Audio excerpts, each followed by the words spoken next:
to The Written Path, where timeless stories are spoken aloud and classic mysteries come to life.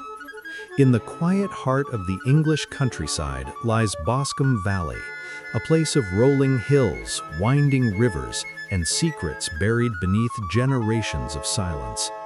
What begins as a simple tale of land, inheritance, and family tension soon turns dark when a man is found dead and suspicion falls upon his own son. It is here that reason must confront emotion, truth must pierce appearances, and only one mind can untangle the threads of fate and deception. Join Sherlock Holmes and Dr. Watson as they walk the shaded paths of Boscombe Valley in search of justice, truth, and the story behind a crime that is not what it seems. This is The Boscombe Valley Mystery by Sir Arthur Conan Doyle.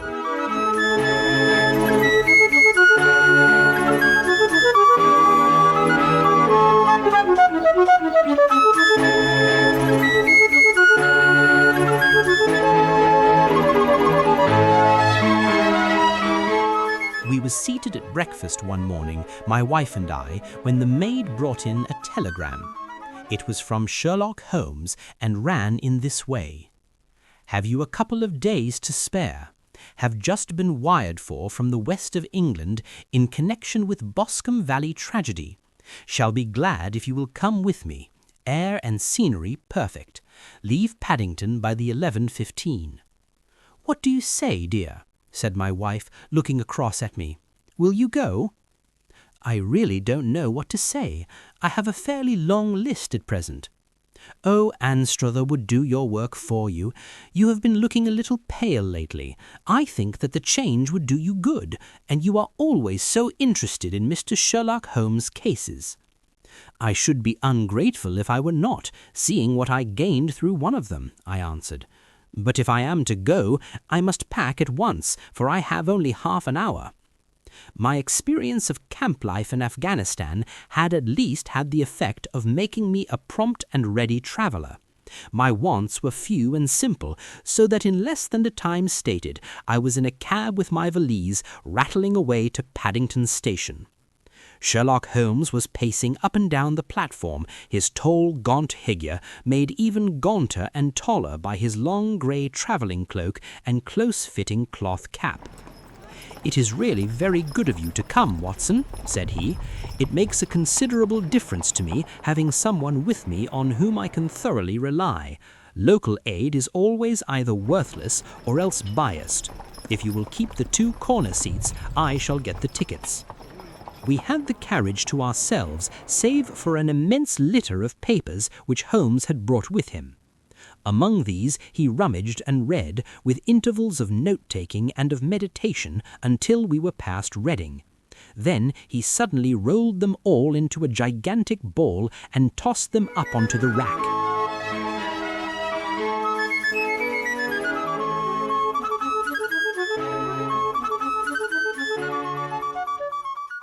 "Have you heard anything of the case?" he asked. "Not a word. I have not seen a paper for some days." "The London press has not had very full accounts. I have just been looking through all the recent papers in order to master the particulars. It seems, from what I gather, to be one of those simple cases which are extremely difficult." That sounds a little paradoxical, but it is profoundly true. Singularity is almost invariably a clue.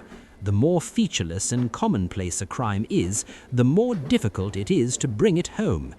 In this case, however, they have established a very serious case against the son of the murdered man. It is a murder, then? Well, it is conjectured to be so. I shall take nothing for granted until I have the opportunity of looking personally into it. I will explain the state of things to you as far as I have been able to understand it in a very few words.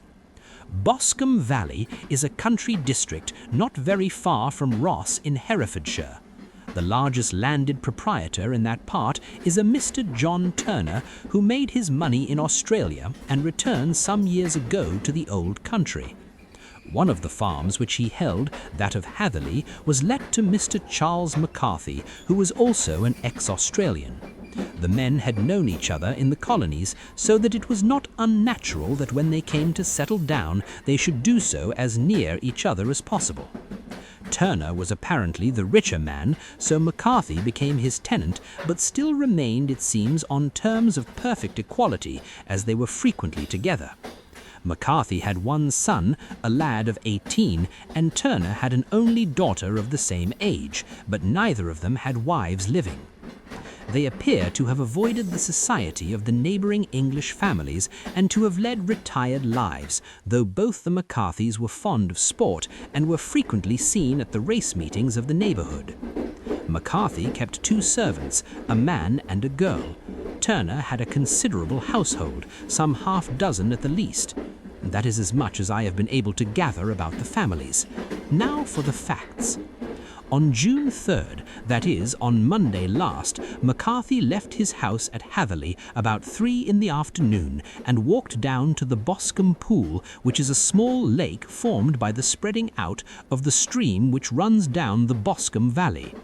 He had been out with his serving man in the morning at Ross, and he had told the man that he must hurry, as he had an appointment of importance to keep at 3.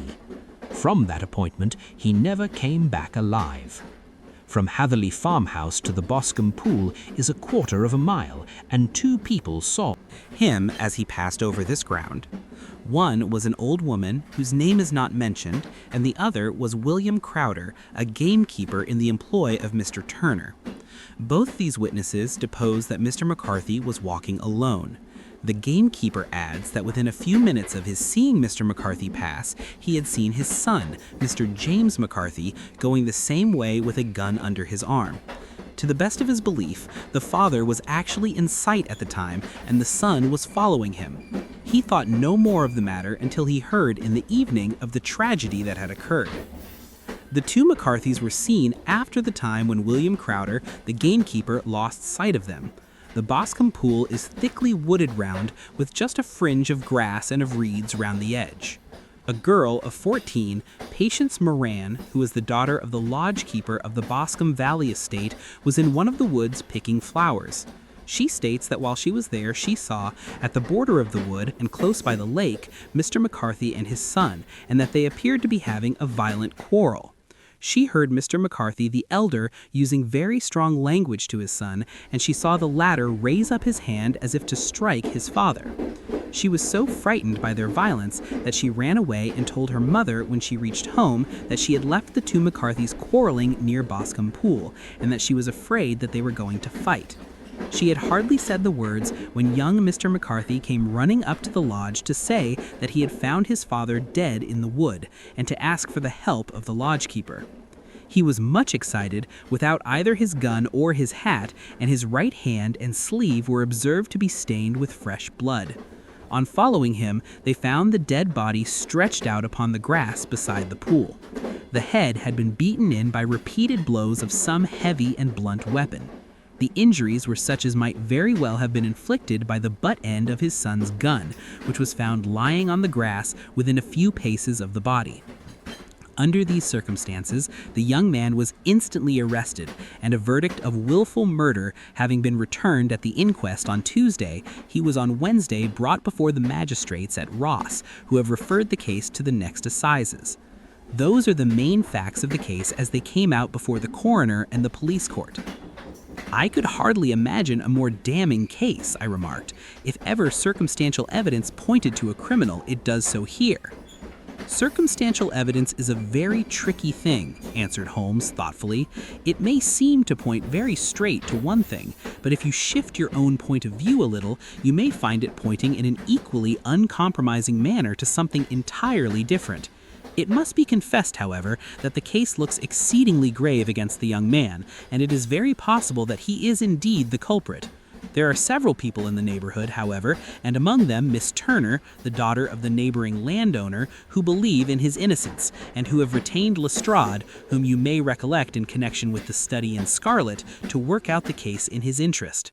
Lestrade, being rather puzzled, has referred the case to me, and hence it is that 2 middle-aged gentlemen are flying westward at 50 miles an hour instead of quietly digesting their breakfasts at home.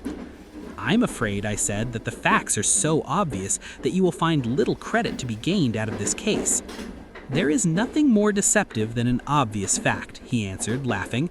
Besides, we may chance to hit upon some other obvious facts, which may have been by no means obvious to Mr. Lestrade. You know me too well to think that I am boasting when I say that I shall either confirm or destroy his theory, by means which he is quite incapable of employing or even of understanding.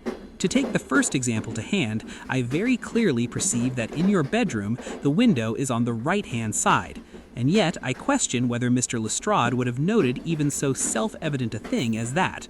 How on earth? My dear fellow, I know you.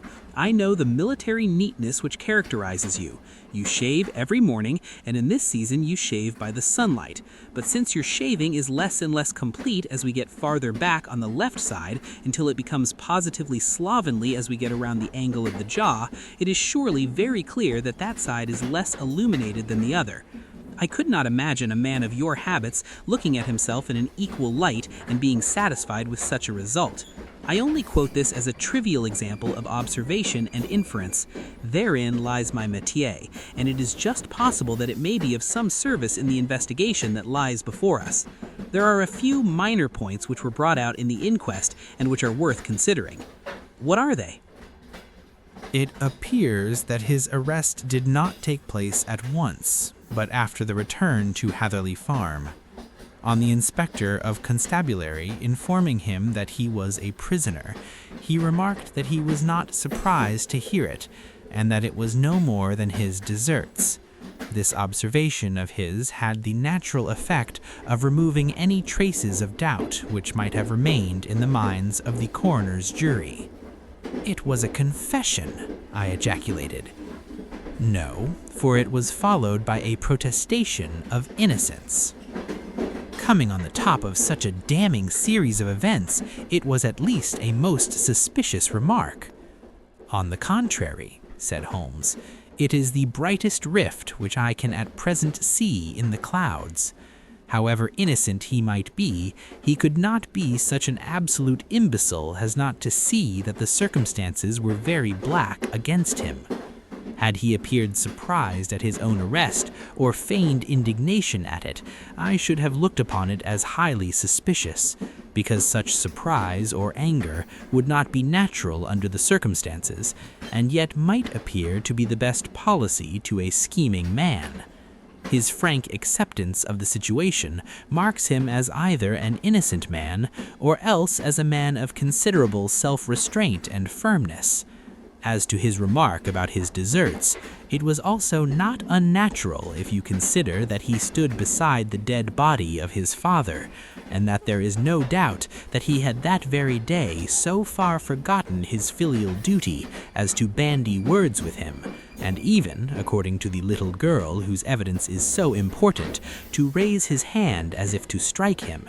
The self-reproach and contrition which are displayed in his remark appear to me to be the signs of a healthy mind rather than a guilty one. I shook my head. "Many men have been hanged on far slighter evidence," I remarked. "So they have, and many men have been wrongfully hanged." What is the young man's own account of the matter? It is, I am afraid, not very encouraging to his supporters, though there are one or two points in it which are suggestive. You will find it here and may read it for yourself. He picked out from his bundle a copy of the local Herefordshire paper, and having turned down the sheet, he pointed out the paragraph in which the unfortunate young man had given his own statement of what had occurred. I settled myself down in the corner of the carriage and read it very carefully. It ran in this way. Mr. James McCarthy, the only son of the deceased, was then called and gave evidence as follows. I had been away from home for 3 days at Bristol, and had only just returned upon the morning of last Monday, the 3rd. My father was absent from home at the time of my arrival, and I was informed by the maid that he had driven over to Ross with John Cobb, the groom. Shortly after my return, I heard the wheels of his trap in the yard, and looking out of my window, I saw him get out and walk rapidly out of the yard, though I was not aware in which direction he was going. Then I took my gun and strolled out in the direction of the Boscombe Pool, with the intention of visiting the rabbit warren which is upon the other side. On my way, I saw William Crowder, the gamekeeper, as he had stated in his evidence, but he is mistaken in thinking that I was following my father. I had no idea that he was in front of me. When about 100 yards from the pool, I heard a cry of cooey, which was a usual signal between my father and myself. I then hurried forward and found him standing by the pool. He appeared to be much surprised at seeing me, and asked me rather roughly what I was doing there. A conversation ensued which led to high words and almost to blows, for my father was a man of a very violent temper. Seeing that his passion was becoming ungovernable, I left him and returned towards Hatherley Farm. I had not gone more than 150 yards, however, when I heard a hideous outcry behind me, which caused me to run back again. I found my father expiring upon the ground, with his head terribly injured. I dropped my gun and held him in my arms, but he almost instantly expired. I knelt beside him for a few minutes, and then made my way to Mr. Turner's lodgekeeper, his house being the nearest, to ask for assistance. I saw no one near my father when I returned, and I have no idea how he came by his injuries. He was not a popular man, being somewhat cold and forbidding in his manners, but he had, as far as I know, no active enemies. I know nothing further of the matter. The coroner: did your father make any statement to you before he died? Witness: he mumbled a few words, but I could only catch some allusion to a rat. The coroner: what did you understand? By that? Witness: it conveyed no meaning to me. I thought that he was delirious. The coroner: what was the point upon which you and your father had this final quarrel? Witness: I should prefer not to answer. The coroner: I am afraid that I must press it. Witness: it is really impossible for me to tell you. I can assure you that it has nothing to do with the sad tragedy which followed. The coroner: that is for the court to decide. I need not point out to you that your refusal to answer will prejudice your case considerably in any future proceedings which may arise. Witness: I must still refuse. The coroner: I understand that the cry of cooey was a common signal between you and your father. Witness: it was. How was it then that he uttered it before he saw you and before he even knew that you had returned from Bristol? Witness, with considerable confusion: I do not know. A juryman: did you see nothing which aroused your suspicions when you returned on hearing the cry and found your father fatally injured? Witness: nothing definite. The coroner: what do you mean? Witness: I was so disturbed and excited as I rushed out into the open that I could think of nothing except of my father. Yet I have a vague impression that as I ran forward, something lay upon the ground to the left of me. It seemed to me to be something gray in color, a coat of some sort, or a plaid perhaps.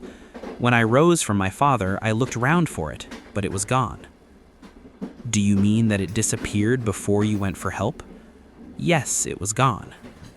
You cannot say what it was? No, I had a feeling something was there. How far from the body? A dozen yards or so. And how far from the edge of the wood? About the same. Then if it was removed, it was while you were within a dozen yards of it. Yes, but with my back towards it. This concluded the examination of the witness. I see, said I as I glanced down the column, that the coroner in his concluding remarks was rather severe upon young McCarthy. He calls attention, and with reason, to the discrepancy about his father having signaled to him before seeing him, also to his refusal to give details of his conversation with his father, and his singular account of his father's dying words.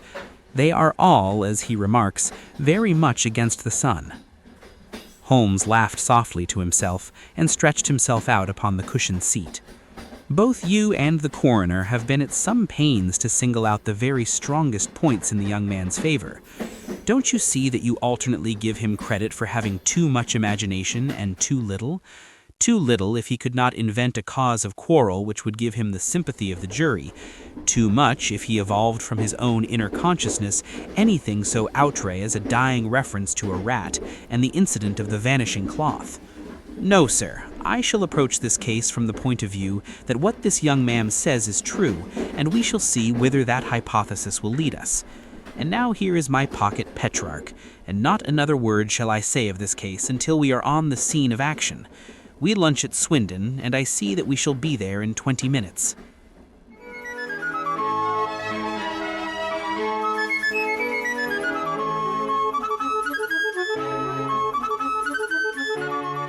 It was nearly 4 o'clock when at last, after passing through the beautiful Stroud Valley and over the broad gleaming Severn, we found ourselves at the pretty little country town of Ross.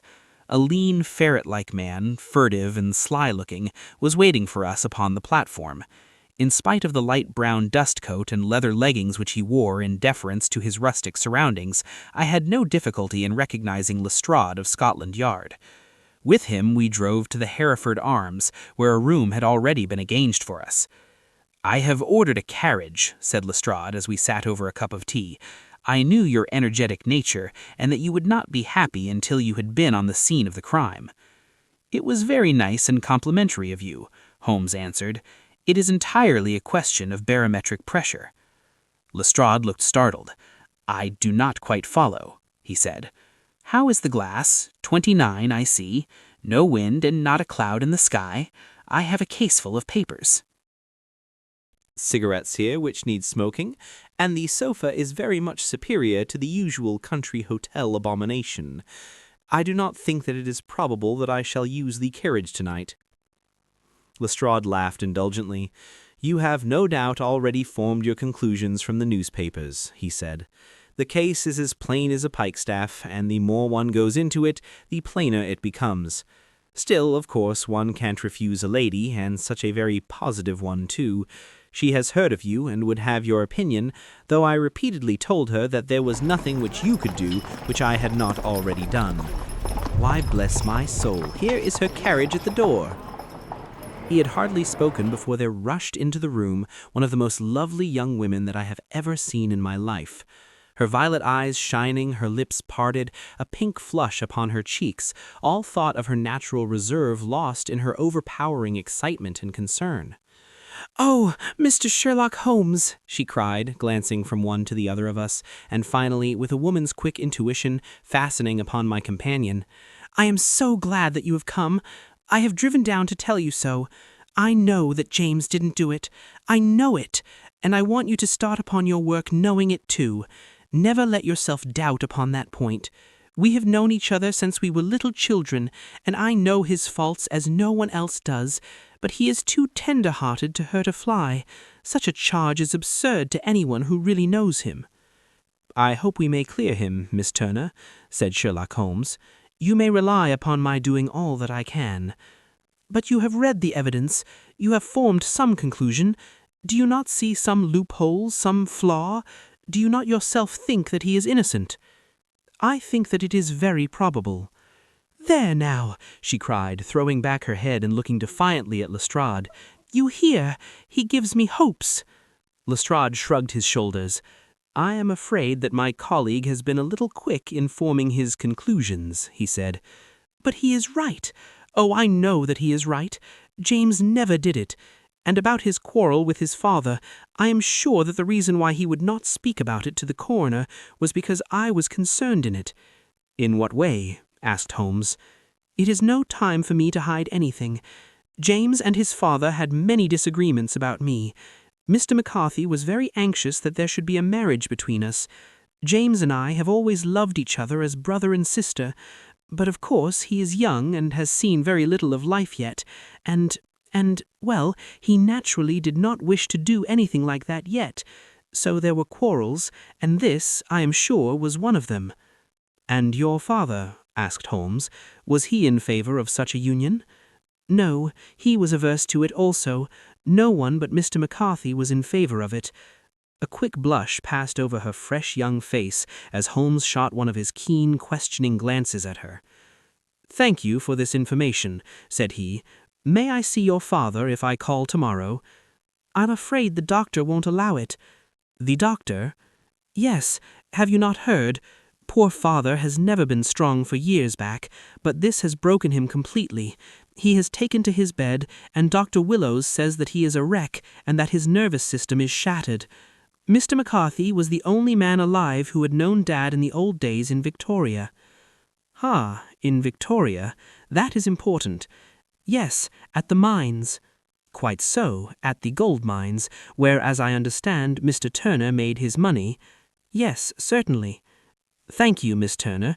You have been of material assistance to me. You will tell me if you have any news tomorrow. No doubt you will go to the prison to see James.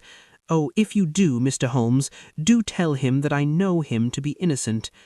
"I will, Miss Turner. I must go home now, for Dad is very ill, and he misses me so if I leave him. Goodbye, and God help you in your undertaking." She hurried from the room as impulsively as she had entered, and we heard the wheels of her carriage rattle off down the street. "I am ashamed of you, Holmes," said Lestrade with dignity after a few minutes of silence. "Why should you raise up hopes which you are bound to disappoint? I am not over-tender of heart, but I call it cruel. I think that I see my way to clearing James McCarthy. Have you an order to see him in prison?" "Yes, but only for you and me." Then I shall reconsider my resolution about going out. We have still time to take a train to Hereford and see him tonight? Ample. Then let us do so. Watson, I fear that you will find it very slow, but I shall only be away a couple of hours. I walked down to the station with him and then wandered through the streets of the little town, finally returning to the hotel, where I lay upon the sofa and tried to interest myself in a yellow-backed novel.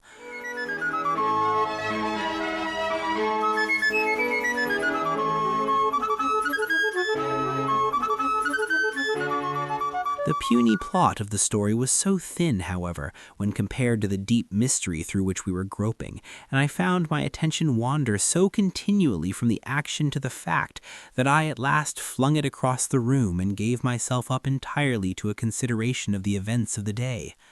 Supposing that this unhappy young man's story were absolutely true, then what hellish thing, what absolutely unforeseen and extraordinary calamity could have occurred between the time when he parted with his father and the moment when, drawn back by his screams, he rushed into the glade? It was something terrible and deadly. What could it be? Might not the nature of the injuries reveal something to my medical instincts? I rang the bell and called for the weekly county paper, which contained a verbatim account of the inquest. In the surgeon's deposition, it was stated that the posterior third of the left parietal bone and the left half of the occipital bone had been shattered by a heavy blow from a blunt weapon. I marked the spot upon my own head. Clearly, such a blow must have been struck from behind. That was to some extent in favor of the accused, as when seen quarreling he was face to face with his father.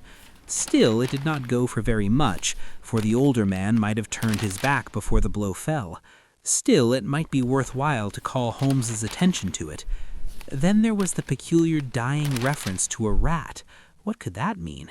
It could not be delirium. A man dying from a sudden blow does not commonly become delirious. No, it was more likely to be an attempt to explain how he met his fate. But what could it indicate? I cudgeled my brains to find some possible explanation, and then the incident of the gray cloth seen by young McCarthy. If that were true, the murderer must have dropped some part of his dress, presumably his overcoat, in his flight, and must have had the hardihood to return and to carry it away at the instant when the son was kneeling with his back turned not a dozen paces off.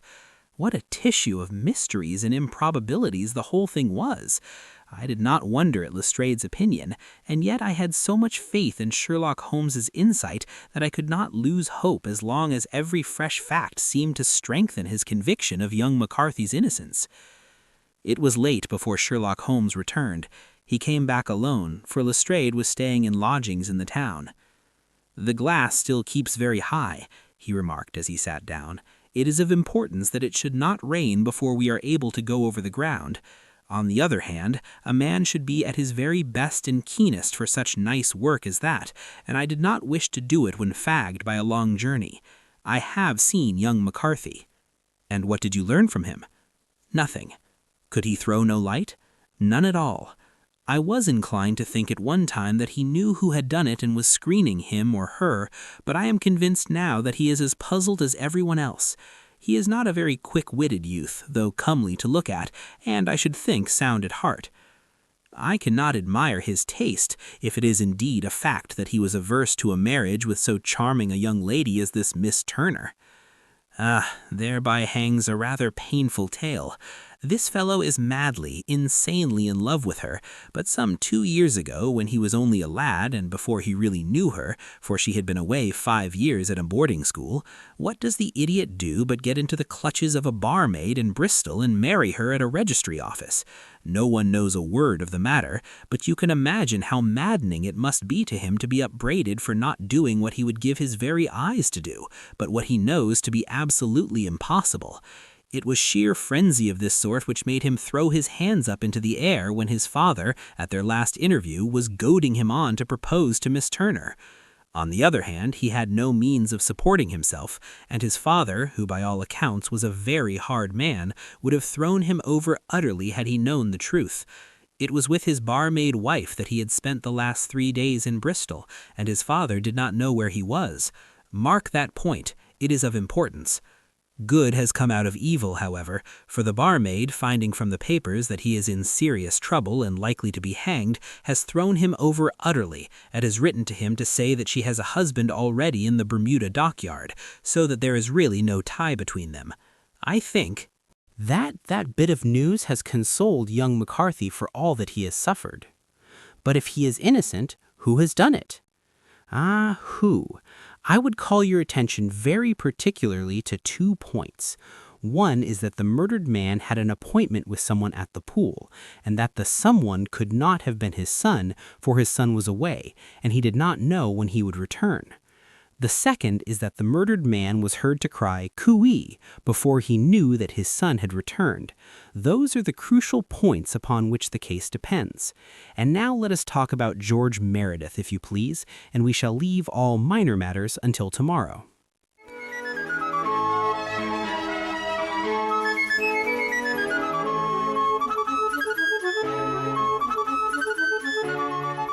There was no rain, as Holmes had foretold, and the morning broke bright and cloudless. At 9 o'clock, Lestrade called for us with the carriage, and we set off for Hatherley Farm and the Boscombe Pool. "There is serious news this morning," Lestrade observed. "It is said that Mr. Turner, of the Hall, is so ill that his life is despaired of." "An elderly man, I presume?" said Holmes. "About 60, but his constitution has been shattered by his life abroad, and he has been in failing health for some time. This business has had a very bad effect upon him. He was an old friend of McCarthy's, and I may add, a great benefactor to him, for I have learned that he gave him Hatherley Farm rent-free."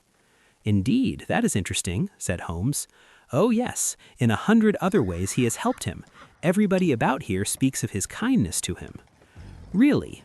Does it not strike you as a little singular that this McCarthy, who appears to have had little of his own, and to have been under such obligations to Turner, should still talk of marrying his son to Turner's daughter, who is, presumably, heiress to the estate, and that in such a very cocksure manner, as if it were merely a case of a proposal and all else would follow? It is the more strange since we know that Turner himself was averse to the idea. The daughter told us as much. Do you not deduce something from that?" "We've got to the deductions and the inferences," said Lestrade, winking at me. "I find it hard enough to tackle facts, Holmes, without flying away after theories and fancies." "You are right," said Holmes demurely. "You do find it very hard to tackle the facts." "Anyhow, I have grasped one fact which you seem to find it difficult to get a hold of," replied Lestrade with some warmth, "and that is that McCarthy Sr. met his death from McCarthy Jr., and all theories to the contrary are the merest moonshine." "Well, moonshine is a brighter thing than fog," said Holmes, laughing, "but I am very much mistaken if this is not Hatherley Farm on the left. Yes, that is it. It was a widespread, comfortable-looking building, two-storied, slate-roofed, with great yellow blotches of lichen upon the gray walls. The drawn blinds and the smokeless chimneys, however, gave it a stricken look, as though the weight of this horror still lay heavy upon it. We called at the door when the maid, at Holmes's request, showed us the boots which her master wore at the time of his death, and also a pair of the son's, though not the pair which he had then had. Having measured these very carefully from 7 or 8 different points, Holmes desired to be led to the courtyard, from which we all followed the winding track which led to Boscombe Pool. Sherlock Holmes was transformed when he was hot upon such a scent as this. Men who had only known the quiet thinker and logician of Baker Street would have failed to recognize him. His face flushed and darkened, his brows were drawn into 2 hard black lines, while his eyes shone out from beneath them with a steely glitter. His face was bent downward, his shoulders bowed, his lips compressed, and the veins stood out like whipcord in his long, sinewy neck. His nostrils seemed to dilate with a purely animal lust for the chase, and his mind was so absolutely concentrated upon the matter before him that a question or remark fell unheeded upon his ears, or at the most only provoked a quick, impatient snarl in reply. Swiftly and silently he made his way along the track which ran through the meadows and so by the way of the woods to Boscombe Pool.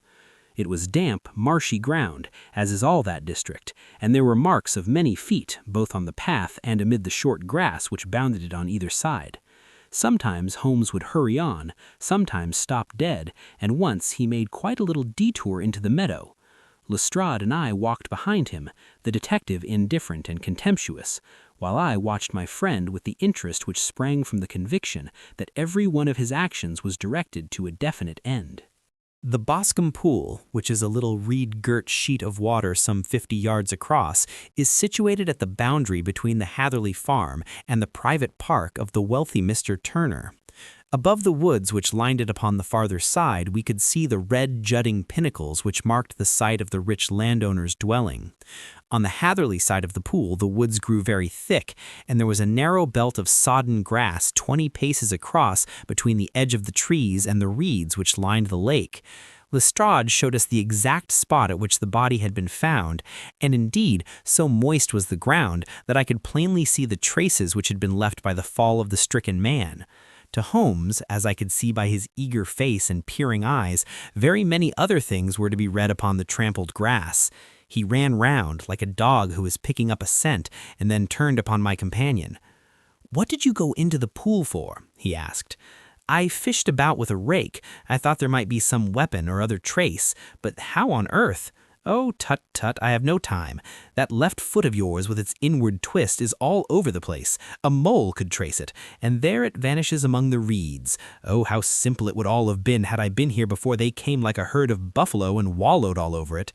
Here is where the party with the lodge-keeper came, and they have covered all tracks for 6 or 8 feet round the body. But here are 3 separate tracks of the same feet." He drew out a lens and lay down upon his waterproof to have a better view, talking all the time rather to himself than to us. "These are young McCarthy's feet. Twice he was walking, and once he ran swiftly so that the soles are deeply marked and the heels hardly visible. That bears out his story. He ran when he saw his father on the ground. Then here are the father's feet as he paced up and down. What is this, then? It is the butt end of the gun as the son stood listening. And this? Ha! What have we here? Tiptoes!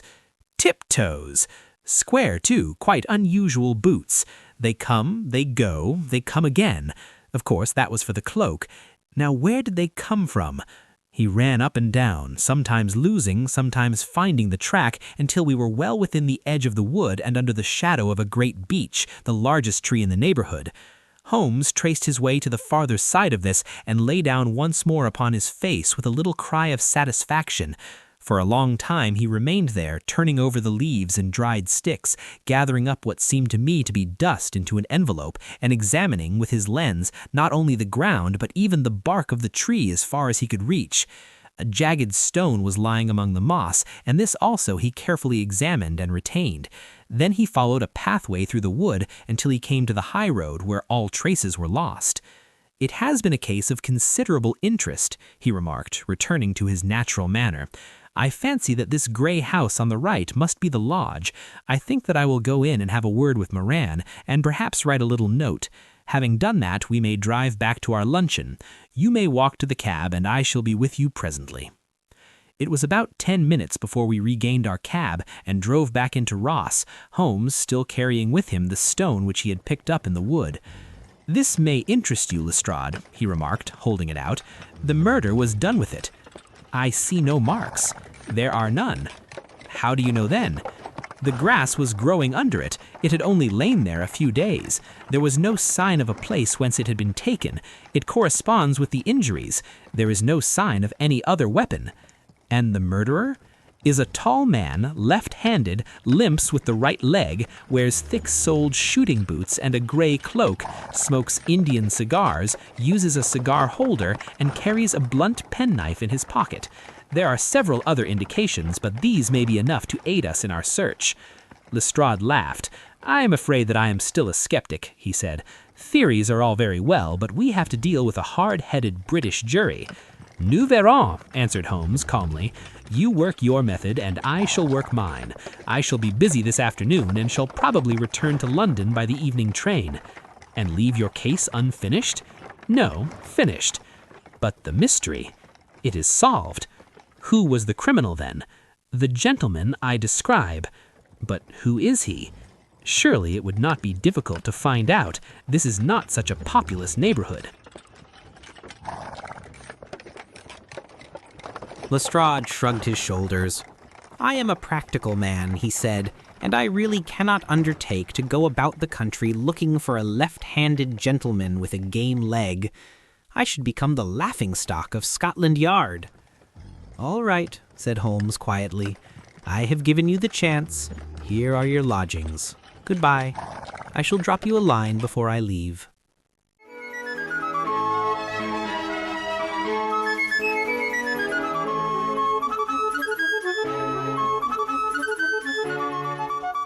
Having left Lestrade at his rooms, we drove to our hotel, where we found lunch upon the table. Holmes was silent and buried in thought, with a pained expression upon his face, as one who finds himself in a perplexing position. "Look here, Watson," he said when the cloth was cleared. "Just sit down in this chair and let me preach to you for a little. I don't know quite what to do, and I should value your advice. Light a cigar and let me expound." "Pray do so." "Well, now, in considering this case, there are 2 points about young McCarthy's narrative which struck us both instantly, although they impressed me in his favor and you against him. One was the fact that his father should, according to his account, cry cooey before seeing him. The other was his singular dying reference to a rat. He mumbled several words, you understand, but that was all that caught the son's ear. Now from this double point our research must commence, and we will begin it by presuming that what the lad says is absolutely true. What of this cooey, then? Well, obviously it could not have been meant for the son. The son, as far as he knew, was in Bristol. It was mere chance that he was within earshot. The cooey was meant to attract the attention of whoever it was that he had the appointment with. But cooey is a distinctly Australian cry, and one which is used between Australians. There is a strong presumption that the person whom McCarthy expected to meet him at Boscombe Pool was someone who had been in Australia. What of the rat, then? Sherlock Holmes took a folded paper from his pocket and flattened it out on the table. "This is a map of the colony of Victoria," he said. "I wired to Bristol for it last night." He put his hand over part of the map. "What do you read?" "A rat," I read. "And now?" He raised his hand. "Ballarat." "Quite so. That was the word the man uttered and of which his son only caught the last 2 syllables. He was trying to utter the name of his murderer, so-and-so of Ballarat." "It is wonderful," I exclaimed. "It is obvious, and now, you see, I had narrowed the field down considerably. The possession of a grey garment was a third point which, granting the son's statement to be correct, was a certainty. We have come now out of mere vagueness to the definite conception of an Australian from Ballarat with a grey cloak. Certainly. And one who was at home in the district, for the pool can only be approached by the farm or by the estate, where strangers could hardly wander. Quite so. Then comes our expedition of today. By an examination of the ground, I gained the trifling details which I gave to that imbecile Lestrade as to the personality of the criminal. But how did you gain them? You know my method. It is founded upon the observation of trifles. His height I know that you might roughly judge from the length of his stride. His boots, too, might be told from their traces. Yes, they were peculiar boots. But his lameness? The impression of his right foot was always less distinct than his left. He put less weight on it. Why? Because he limped. He was lame. But his left-handedness? You yourself were struck by the nature of the injury as recorded by the surgeon at the inquest. The blow was struck from immediately behind, and yet it was on the left side. Now, how can that be, unless it were by a left-handed man? He had stood behind that tree during the interview between the father and son. He had even smoked there. I found the ash of a cigar which my special knowledge of tobacco ashes enables me to pronounce as an Indian cigar. I have, as you know, devoted some attention to this and written a little monograph on the ashes of 140 different varieties of pipe, cigar, and cigarette tobacco. Having found the ash, I then looked round and discovered the stump among the moss where he had tossed it. It was an Indian cigar, of the variety which are rolled in Rotterdam. And the cigar holder? I could see that the end had not been in his mouth, therefore he used a holder. The tip had been cut off, not bitten off, but the cut was not a clean one, so I deduced a blunt penknife. Holmes, I said, you have drawn a net round this man from which he cannot escape, and you have saved an innocent human life as truly as if you had cut the cord which was hanging him. I see the direction in which all this points. The culprit is Mr. John Turner, cried the hotel waiter, opening the door of our sitting-room and ushering in a visitor. The man who entered was a strange and impressive figure. His slow, limping step and bowed shoulders gave the appearance of decrepitude, and yet his hard, deep-lined, craggy features and his enormous limbs showed that he was possessed of unusual strength of body and of character. His tangled beard, grizzled hair, and outstanding, drooping eyebrows combined to give an air of dignity and power to his appearance, but his face was of an ashen white, while his lips and the corners of his nostrils were tinged with a shade of blue. It was clear to me at a glance that he was in the grip of some deadly and chronic disease. "Pray sit down on the sofa," said Holmes gently. "You had my note?" "Yes, the lodge-keeper brought it up. You said that you wished to see me here to avoid scandal. I thought people would talk if I went to the hall. And why did you wish to see me?" He looked across at my companion with despair in his weary eyes, as though his question was already answered. "Yes," said Holmes, answering the look rather than the words. "It is so. I know all about McCarthy." The old man sank his face in his hands. "God help me," he cried, "but I would not have let the young man come to harm. I give you my word that I would have spoken out if it went against him at the assizes." "I am glad to hear you say so," said Holmes gravely.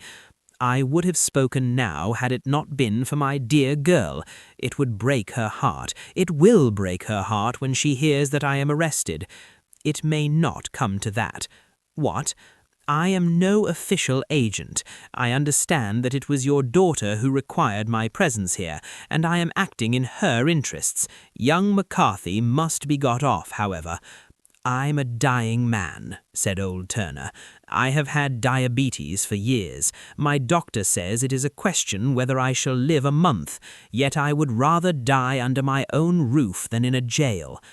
Holmes rose and sat down at the table with his pen in his hand and a bundle of paper before him. "Just tell us the truth," he said. "I shall jot down the facts. You will sign it, and Watson here can witness it. Then I could produce your confession at the last extremity to save young McCarthy. I promise you that I shall not use it unless it is absolutely needed." "It says well," said the old man. "It's a question whether I shall live to the assizes, so it matters little to me, but I should wish to spare Alice the shock. And now I will make the thing clear to you. It has been a long time in the acting, but will not take me long to tell. You didn't know this dead man McCarthy. He was a devil incarnate, I tell you that. God keep you out of the clutches of such a man as he. His grip has been upon me these 20 years, and he has blasted my life. I'll tell you first how I came to be in his power. It was in the early 60s at the diggings. I was a young chap then, hot-blooded and reckless, ready to turn my hand at anything. I got among bad companions, took to drink, had no luck with my claim, took to the bush, and in a word became what you would call over here a highway robber. There were 6 of us, and we had a wild, free life of it, sticking up a station from time to time, or stopping the wagons on the road to the diggings. Black Jack of Ballarat was the name I went under, and our party is still remembered in the colony as the Ballarat Gang.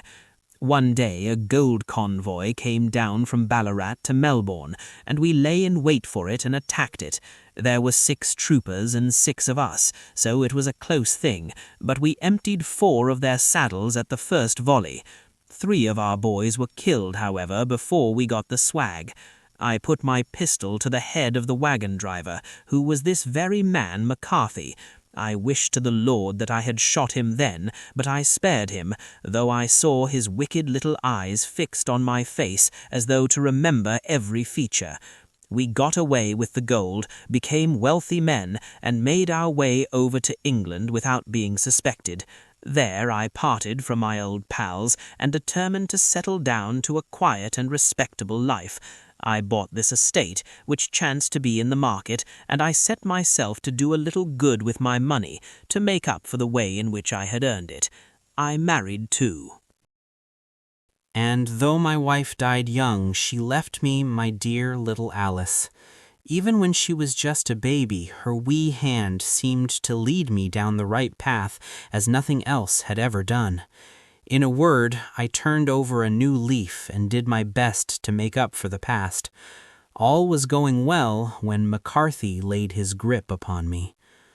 I had gone up to town about an investment, and I met him in Regent Street with hardly a coat to his back or a boot to his foot.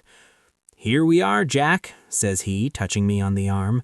"We'll be as good as a family to you. There's 2 of us, me and my son, and you can have the keeping of us. If you don't, it's a fine law-abiding country is England, and there's always a policeman within hail." Well, down they came to the West Country. There was no shaking them off, and there they have lived rent-free on my best land ever since. There was no rest for me, no peace, no forgetfulness. Turn where I would, there was his cunning, grinning face at my elbow. It grew worse as Alice grew up, for he soon saw I was more afraid of her knowing my past than of the police. Whatever he wanted, he must have, and whatever it was, I gave him without question. Land, money, houses, until at last he asked a thing which I could not give. He asked for Alice. His son, you see, had grown up, and so had my girl, and as I was known to be in weak health, it seemed a fine stroke to him that his lad should step into the whole property. But there I was firm. I would not have his cursed stock mixed with mine. Not that I had any dislike to the lad, but his blood was in him, and that was enough. I stood firm. McCarthy threatened. I braved him to do his worst. We were to meet at the pool, midway between our houses, to talk it over. When I went down there, I found him talking with his son, so I smoked a cigar and waited behind a tree until he should be alone. But as I listened to his talk, all that was black and bitter in me seemed to come uppermost. He was urging his son to marry my daughter with as little regard for what she might think as if she were a slut from off the streets. It drove me mad to think that I and all that I held most dear should be in the power of such a man as this. Could I not snap the bond? I was already a dying and a desperate man. Though clear of mind and fairly strong of limb, I knew that my own fate was sealed.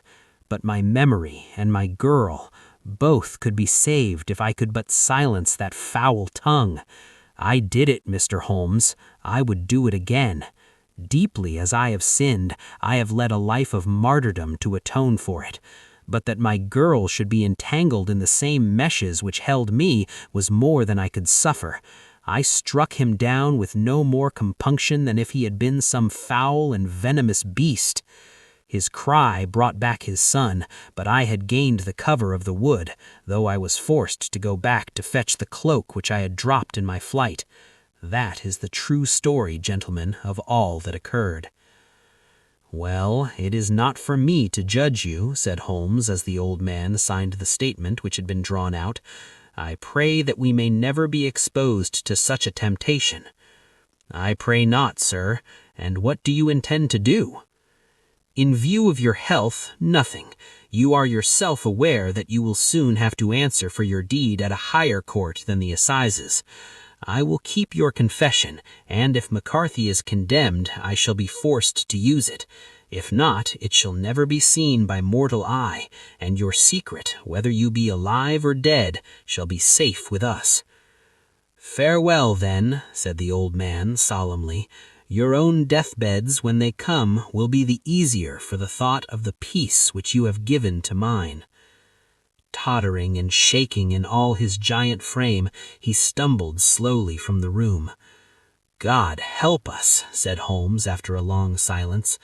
"Why does fate play such tricks with poor helpless worms? I never hear of such a case as this that I do not think of Baxter's words and say, 'There, but for the grace of God, goes Sherlock Holmes.'"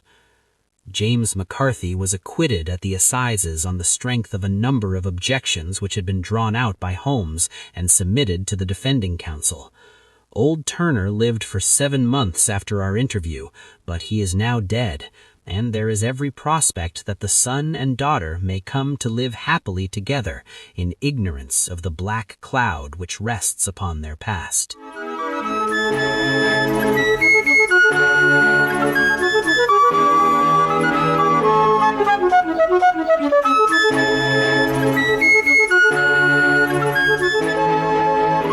And so, the mystery of Boscombe Valley comes to its quiet end, not with the clang of prison doors, but with understanding, mercy, and the triumph of truth. In this case, Sherlock Holmes reminds us that justice is not always found in punishment, but in uncovering the hidden past and allowing compassion to guide reason.